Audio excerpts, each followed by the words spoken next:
नमस्कार, मैं Ankit Kumar study dynamic YouTube channel में आपका स्वागत है। फ्रेंड्स, आज मैं आप लोगों को फिर से क्लास 10th के कुछ ऑब्जेक्टिव को सॉल्व करने वाला हूं। तो आइए वीडियो को शुरू करते हैं।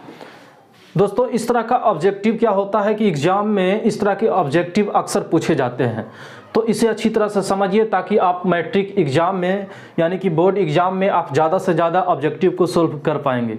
तो आइए वीडियो को शुरू करते हैं। क्वेश्चन नंबर 1 से चलते हैं। क्वेश्चन नंबर 1,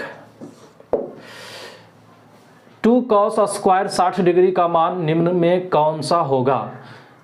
यानी कि 2 cos स्क्वायर 60 डिग्री का मान क्या होता है, 2 इंटू, जैसा कि आप लोग जानते होंगे मान सारणी से cos 60 डिग्री का मान होता है 1/2 और 1/2 का स्क्वायर है। यानी कि 2 गुना 1 का स्क्वायर 1, 2 का स्क्वायर 4, 2 दूनी 4, यानी कि इसका आंसर हो जाएगा 1/2, ऑप्शन डी। चलिए क्वेश्चन नंबर 2। क्वेश्चन नंबर 2 है कि sine square 20 degree plus sine square 70 degree का मान क्या होगा। Sine square 20 degree plus sine square 70 degree बराबर व्हाट, क्या होगा। दोस्तों, अगर यहाँ पर एक फार्मूला होता है, आप लोग जानते होंगे कि sine square theta plus cos square theta बराबर 1 होता है, ये फार्मूला होता है। तो दोस्तों, यहाँ पर sine square theta plus cos square theta बराबर 1 होता है। तो ये 1 कब होता है, जब थीटा समान रहे। तो इस क्वेश्चन को देखिए ध्यान से, sine square 20 degree plus sine square 70 degree है। अगर काश यहाँ पर होता कोस स्क्वायर 20 डिग्री, थीटा यहाँ 20 डिग्री होता और साइन के स्थान पर कोस होता, तो इसका वैल्यू 1 हो जाता। तो आइए दोस्तों, इसको कोस स्क्वायर 20 डिग्री में बदलने का प्रयास करते हैं। तो साइन स्क्वायर 20 डिग्री इसको रहने देना है, प्लस साइन स्क्वायर 70 डिग्री है, तो इसको इस प्रकार लिख सकते हैं, साइन स्क्वायर 70 डिग्री को लिख सकते हैं 90 माइनस 20 डिग्री, यानी कि 90 में 20 जाएगा तो 70 हो जाएगा। तो sine square 20 degree plus sine square 90 minus theta, एक फार्मूला आता है, साइन 90 माइनस थीटा बराबर होता है कॉस थीटा। तो यहाँ स्क्वायर में है तो हो जाएगा कॉस स्क्वायर और थीटा के स्थान पर है 20 डिग्री। तो sine square 20 degree plus cos square 20 degree का मान होता है 1, यानी कि 2 नंबर का आंसर हो जाएगा ऑप्शन 4। तो आइए क्वेश्चन नंबर 3 को देखते हैं। क्वेश्चन नंबर 3 को सॉल्व करते हैं। क्वेश्चन नंबर 3 में है tan theta into cot theta बराबर क्या होता है। दोस्तों, tan theta into cot theta बराबर 1 होता है, ये भी फार्मूला है। tan थीटा गुना कॉट थीटा का मान क्या होगा, यानी कि tan थीटा गुना एक कॉट थीटा बराबर होता है 1/tan थीटा। तो tan थीटा से tan थीटा काट देंगे तो 1 आंसर रहेगा, यानी कि इसका भी आंसर हो जाएगा ऑप्शन ए, 1 हो जाएगा। क्वेश्चन नंबर 4 को देख लेते हैं। यदि 5 साइन ए बराबर 8 कॉस ए, तो कॉट ए का वैल्यू क्या होगा। दोस्तों, यहाँ पर क्वेश्चन दिया है कि 5 साइन ए बराबर 8 कॉस ए, तो यहाँ पर निकालना है कॉट ए का वैल्यू निकालना है। तो यहाँ पर साइन ए कॉस ए को इधर भाग में लाते हैं और उधर 8 बच जाता है और 5 उधर जाता है भाग में, यानी कि साइन ए बटा कॉस ए बराबर आ गया 8/5 और साइन ए बटा कॉस ए का वैल्यू होता है, यानी कि मान होता है tan ए। एक फार्मूला आता है, यानी कि tan ए बराबर साइन ए बटा कॉस ए, तो साइन ए बटा कॉस ए के बदले tan ए होगा, तो tan ए बराबर होता है 8/5। दोस्तों, अब tan ए बराबर होता है फार्मूला 1/cot ए बराबर 8/5। अब इसको गुना कर देंगे कोना कोनी, तो हो जाएगा 8 गुना कॉट ए, तो 8 कॉट ए अब बराबर 5 गुना 1 तो 5, यानी कि कॉट ए बराबर कुल मिलाकर हो जाएगा 5/8। 8 इधर भाग में चला गया, तो कॉट ए का मान निकल गया 5/8, जो कि ऑप्शन डी में दिया गया है। इसी प्रकार अब आगे बढ़ते हैं, क्वेश्चन नंबर 5 को देख लेते हैं।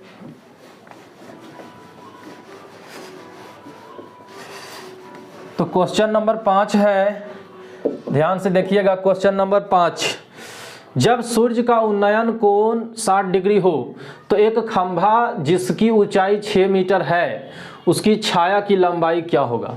दोस्तों, ये धरातल है और यहाँ पर सूर्य है और एक खंभा यहाँ पर है, जो कि इस खंभा का ऊंचाई दिया है 6 मीटर। तो इस खंभा के शीर्ष का उन्नयन कोण इस धरातल पर किसी बिंदु से बन रहा है 60 डिग्री। तो पूछ रहा है ये छाया का लंबाई क्या होगा, ये छाया का लंबाई है। तो इस छाया का लंबाई ज्ञात करना यानी कि आधार ज्ञात करना है, तो tan थीटा को यहाँ पर लगाएंगे, यानी कि tan 60 डिग्री बराबर होता है लंब बटा आधार। लंब है 6 मीटर और छाया का लंबाई मान लेते हैं x मीटर, तो हो जाएगा x मीटर। tan 60 का मान होता है √3 बराबर 6 मीटर बटा x मीटर हो जाता है, यानी कि मीटर से मीटर हट जाएगा, कोना कोनी गुना हो जाएगा, तो √3x बराबर 6, यानी कि x बराबर 6√3। हर परिमेयकरण कर देंगे √3 से √3 में, तो कुल मिलाकर हो जाएगा 6√3 बटा √3 √9 का वर्गमूल 3 होता है, 3 दूना 6, यानी कि 2√3 मीटर हो जाएगा। छाया का लंबाई हो जाएगा 2√3 मीटर, जो कि आंसर दिया हुआ है ऑप्शन सी में। चलिए अब क्वेश्चन नंबर 6 को देख लेते हैं। क्वेश्चन नंबर 6 क्या कह रहा है कि एक वृत्त का क्षेत्रफल 154 सेंटीमीटर स्क्वायर है, तो इसका व्यास क्या होगा। दोस्तों यहाँ पर वृत्त का क्षेत्रफल दिया है, तो वृत्त का क्षेत्रफल होता है पाई आर स्क्वायर, तो पाई आर स्क्वायर बराबर दिया है 154 सेंटीमीटर स्क्वायर। तो इस वृत्त का पूछ रहा है व्यास। दोस्तों व्यास निकालने से पहले इस वृत्त का त्रिज्या ज्ञात करना जरूरी है, तो वृत्त का त्रिज्या यहाँ से ज्ञात हो जाएगा। पाई बराबर होता है 22/7 और आर स्क्वायर बराबर 154 सेंटीमीटर स्क्वायर। दोस्तों आर स्क्वायर बराबर 154 सेंटीमीटर स्क्वायर और 22/7 इधर भाग में आएगा 22/7, तो आर स्क्वायर बराबर हो जाता है 154 गुना 7/22 हो जाएगा, ऊपर जाएगा 7 तो 7/22 हो जाएगा। 22 से 154 में 7 बार में कट जाता है, तो आर स्क्वायर बराबर हो जाता है 7 गुना 7 49 सेंटीमीटर स्क्वायर, तो आर बराबर √49 सेंटीमीटर स्क्वायर। दोस्तों 49 का वर्गमूल होता है 7 सेंटीमीटर, तो यहाँ पर त्रिज्या हो गया 7 सेंटीमीटर, तो व्यास पूछ रहा था, तो दोस्तों व्यास बराबर होता है 2 गुना त्रिज्या, 2 गुना 7 सेंटीमीटर, यानी कि 14 सेंटीमीटर यहाँ पर व्यास हो जाएगा। तो इस हिसाब से इसका आंसर हो रहा है ऑप्शन ए 14 सेंटीमीटर। चलिए दोस्तों आगे बढ़ते हैं क्वेश्चन नंबर 7 की ओर।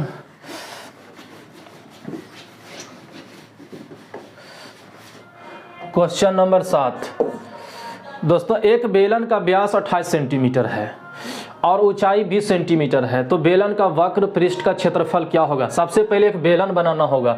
दोस्तों इस तरह से एक बेलन होता है, इस बेलन का व्यास दिया हुआ है, व्यास कितना दिया हुआ है, तो इस बेलन का व्यास ये दिया हुआ है, यानी कि d बराबर दिया हुआ है बेलन का व्यास 28 सेंटीमीटर, तो 28 सेंटीमीटर बेलन का व्यास है, तो त्रिज्या कितना हो जाएगा, त्रिज्या व्यास का आधा होता है, यानी कि 14 सेंटीमीटर हो जाएगा।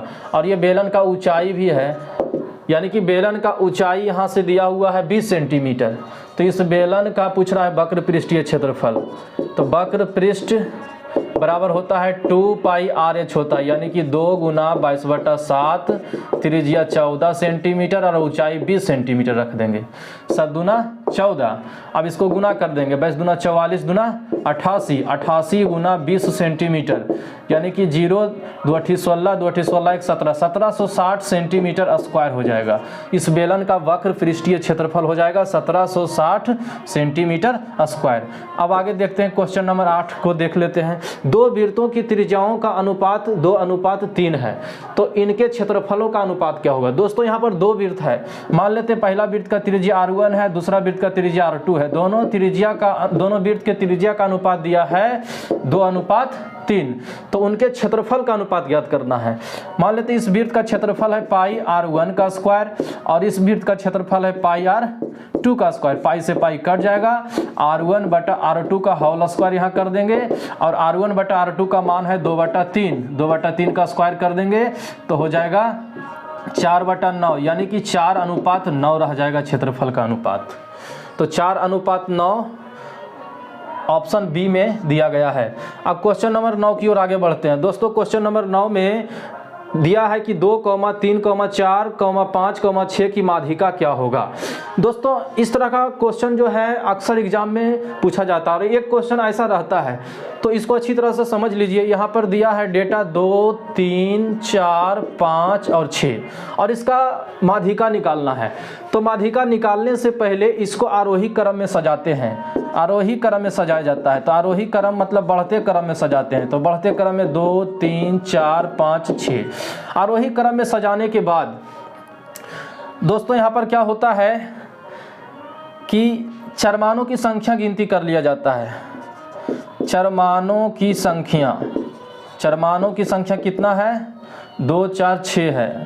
तो 6 क्या है, जो कि सम संख्या है, जो सम संख्या है, यानी कि चरमानों की संख्या है यहाँ पर 1 2 3 4 5 है दोस्तों। तो चरमानों की संख्या 5 है जो सम संख्या है। तो सम संख्या होता है तो उसको इस टाइप से बनाते हैं, n/2 में चरमान। तो n/2 में चरमान होता है, n का मतलब 5।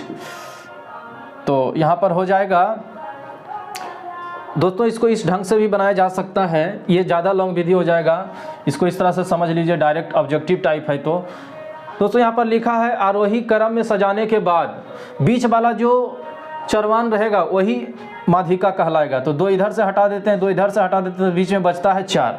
तो 4 जो है इस डेटा का माध्यिका हो जाएगा, यानी कि माध्यिका बराबर हो जाएगा 4। दोस्तों अगर आप सोच रहे हो कि बीच में अगर 2 को बचेगा तो माध्यिका क्या होगा, तो क्या करेंगे कि उन दोनों को जोड़ करके 2 से भाग दे देंगे, तो माध्यिका निकल जाता है। दोस्तों अब 10 नंबर आगे देखते हैं। निम्न में से कौन किसी घटना की प्रायिकता नहीं हो सकती है। दोस्तों प्रायिकता का जो मान होता है 0 से 1 के बीच होता है। निश्चित दोस्तों प्रायिकता का जो मान होता है वो 0 से 1 के बीच होता है। तो 0 से 1 के बीच 0.9 है, 0.7 है, 0.8 है, तो ये प्रायिकता का मान है। लेकिन 1.5 जो है ये 0 और 1 के बीच नहीं है, तो प्रायिकता ये नहीं हो सकता है, यानी कि प्रायिकता जो है 1.5 नहीं हो सकता है। तो दोस्तों इस तरह से ऑब्जेक्टिव को सोल्व किया जा सकता है और इस तरह का एग्जाम में जो है अक्सर पूछा जाता है। तो इसे ध्यान से आप लोग समझ लीजिए। दोस्तों अगर इस चैनल पर आप नए हैं तो प्लीज़ इस चैनल को सब्सक्राइब करें।